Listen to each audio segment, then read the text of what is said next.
जो collections and recoveries आपने करनी होती हैं for your exam purpose, exam में आप जो स्पेसिफिकली लिखोगे और एंड पे आप according to new rulings from the PFS से भी लिखोगे, बिकॉज बड़ा मज़े का डाइवर्स चेंज है। एक पूरी उन्होंने हमारी ज़िंदगी, आप लोग जाओगे PFS से तो वो आपको यही बताएंगे कि भाई हमें मट्टियाँ नहीं चाहिए, हमें इतनी ज़्यादा इंटेस्टाइन इतनी भेज देते हो, हमें नहीं चाहिए, हमने छोटी छोटी चीज़, हमने तो क्वांटिटेटिव और क्वालिटेटिव एनालिसिस करना होता है, जस्ट नीड अ वेट, छोटी सी चीज़ चाहिए जिससे हम निकाल लेते हैं, वेस्टेज होती है सारी।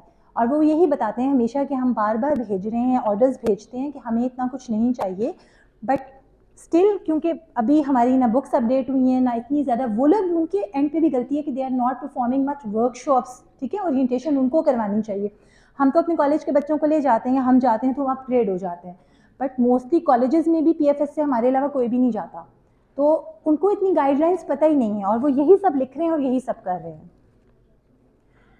सो उनके अकॉर्डिंगली हमने श्राउड से कॉफिन का पीस लेना होता था, जो ये आप लिखोगे भी शुरू में यही कि रूटीन, जो हम रूटीन चीज़ें लेते हैं वो ये लेते हैं,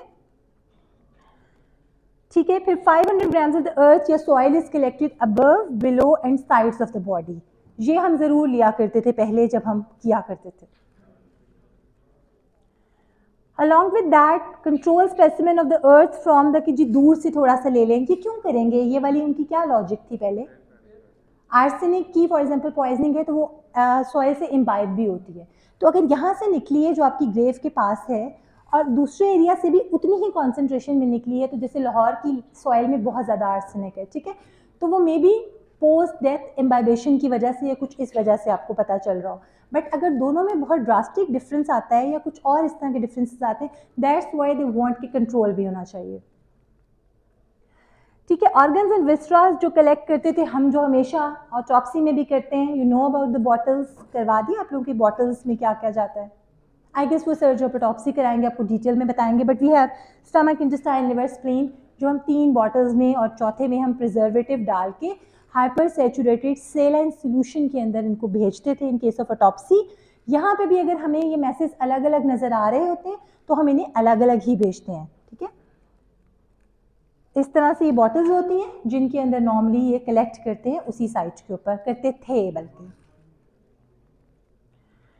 इफ विस्ट्रा इज नॉट रिकग्नाइजेबल, आपको पता नहीं चला शेपलेस मैसेज प्रेजेंट है, तो आप उस shapeless mass, for example abdomen के एरिया में एक शेपलेस सेमी लिक्विड मैस है ब्लैक कलर का, आप पूरे को उठाओगे और पूरे को आप प्रिजर्व कर लोगे और वो फिर आप भेज दोगे, अपनी जिम्मेदारी खत्म करोगे। If even this shapeless message ये भी आपको अवेलेबल नहीं है, तो आपको जो मिक्सचर कैविटीज में छोटा थोड़ा बहुत जो भी नजर आ रहा है वो आप लोगे कि may be in case of poisoning वगैरह कुछ है तो वो इन एरिया से भी आप डिटेक्ट कर सको, बट इसमें इतने लूप होल्स थे, दैट्स वाई नाउ जो आपकी नई रूलिंग्स आई हैं उसमें उन्होंने ये सब चीज़ें इतनी नहीं मांगी हैं। Specimen of the hair, nail and bones are specially collected in case of exhumation because metallic poisons हैं, fractures हैं, ये वो चीज़ें हैं जो if the time lapse is much higher, you cannot have any information from the even the liquid masses, ठीक है, तो आपको इन चीज़ों से फ़ायदा हो जाएगा। But now the present guidelines, so पुराने के मुताबिक हमने क्या किया था, हमने श्राउड का पीस लिया था, हमने सॉइल ली थी ऊपर से नीचे से 500 ग्राम्स साइड से, फिर हम आगे चले गए थे, हमने दूर जाके सॉइल ली, ठीक है, देन वी कलेक्ट विस्ट्रा, उसमें क्या क्या लिया, liver, spleen, stomach and intestine, then we take hair, nail, bones, ठीक है, हमने इन सबको सेंड कर दिया बॉटल्स में। सोल्यूशन कौन सा डाला, हेयर नेल के लिए नहीं डालेंगे, बाकी मैसेज के लिए डालेंगे, but if we do not have that we take the semi solid, जो भी हमारे पास मैस था वो भी नहीं था, तो जो थोड़ा बहुत लिक्विड था कैविटीज में, we are going to send it, but according to new rulings from the Punjab forensic sciences agency, they say कि routine samples fresh body autopsy और एक्सुमेशन में भी अगर फ्रेश बॉडी है तो उसमें आप पॉइजनिंग में क्या दे सकते हो, दे से suspected case of poisoning, previously हम बहुत सारी चीज़ें भेजते थे, अब वो कहते हैं जस्ट स्टमक, और स्टमक भी क्लोज होना चाहिए, मतलब उसको हम पहले ही करते थे, हम उसे ओपन करते थे, हम उसे पूरा अंदर से ऑब्जर्व करते थे, फिर दोबारा उसको स्टिच करते थे और भेजते थे, अब वो हमें कहते हैं कि प्लीज़ आप हमें क्लोज स्टमक ही भेज दें, हम खुद ही उसको देख लेंगे। पीस ऑफ स्मॉल इंटेस्टाइन थोड़ा सा आप दे दोगे, ये फ्रेश बॉडी की बात कर रहे हैं, pieces of liver with gall bladder, spleen and 1 kidney, ये आप देते थे, ठीक है। अब क्या कहते हैं वो, ये उनके नए ऑर्डर्स आए हैं जिसके अकॉर्डिंगली अब वो कहते हैं कि आपने सिर्फ ये देना है, ठीक है, ये हो गया, ये देना ही देना है। उसके बाद अब वो कहते हैं कि अब हमें कुछ नहीं चाहिए आपकी बॉडी में से, हमें इतने ऑर्गन्स ना भेजा करें, हमें इन स्प्लीन, इंटेस्टाइन, इन सब चीज़ों की ज़रूरत नहीं है। We just need the blood if urine is present, ठीक है, तो आप फ्रेश बॉडी में नॉर्मली मिल जाता है, वो भेजें। स्टमक विदाउट ओपनिंग भेजें, ठीक है। लिवर भेजें if blood is not available, ठीक है। And if case of opium, जहाँ पे रीसिंथेसिस हो जाती है मोस्ट ऑफ द टाइम, वहाँ भेज दें। अदरवाइज अगर आप हमें सिर्फ ऊपर वाली 3 चीज़ें भी भेज देंगे ना, स्टमक, ब्लड, यूरिन, तो हमारे लिए काफ़ी होता है डिटेक्ट करने के लिए, टॉक्सी के लिए अगर कोई पॉइजन है तो, because we have well establish lab जहाँ पे हम इन्हीं चीज़ों से ले सकते हैं। We do not need spleen, we do not need small intestine, ये सब चीज़ें हमें नहीं चाहिए होती। लेकिन आप लोगों ने दोनों बातें याद रखनी है, बिकॉज मुझे नहीं पता आपको PFSA से कोई पूछेगा या नहीं। जी, they need closed stomach but they do not need liver, they do not need small intestine और spleen, वो नहीं चाहिए, ये चाहिए बस, ये चीज़ें चाहिए। और क्रोनिक पॉइजनिंग में वो एक्यूट पॉइजनिंग में, क्रोनिक पॉइजनिंग में ये इंपॉर्टेंट बात कि हम पहले बात की थी कि बोन ज़रूर भेजनी है। क्रोनिक पॉइजनिंग में वो कहते हैं कि नहीं भाई, हमें सिर्फ हेयर और नेल दे दोगे, हम अपना काम चला लेंगे। सो PFSA की रूलिंग में they just need the stomach, they just needs blood, just needs urine. If blood is not properly available, they need कि आप लिवर भेज दो थोड़ा सा, ठीक है।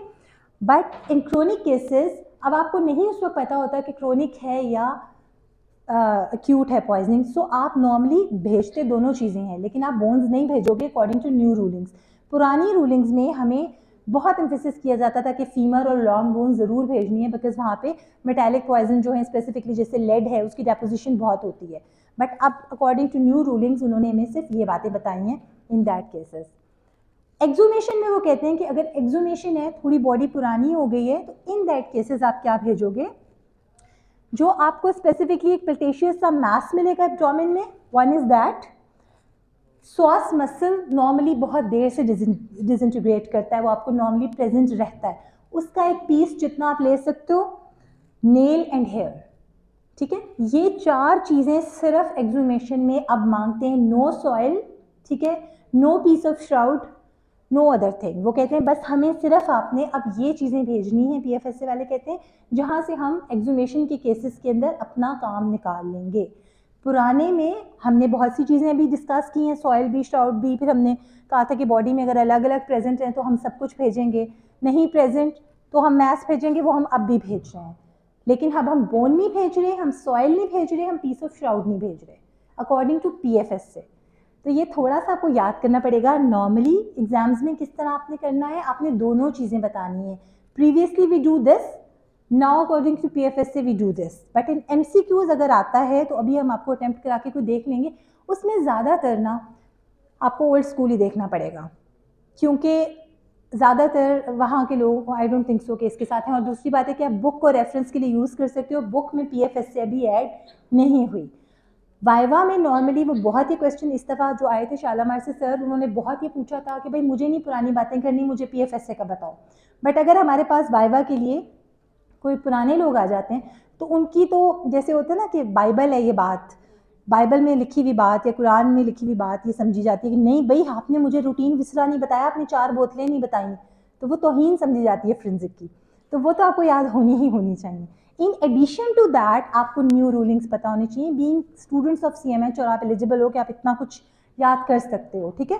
तो आपको ये बातें अलग से पता होनी चाहिए, लेकिन रूटीन की बातें तो पता ही होनी चाहिए।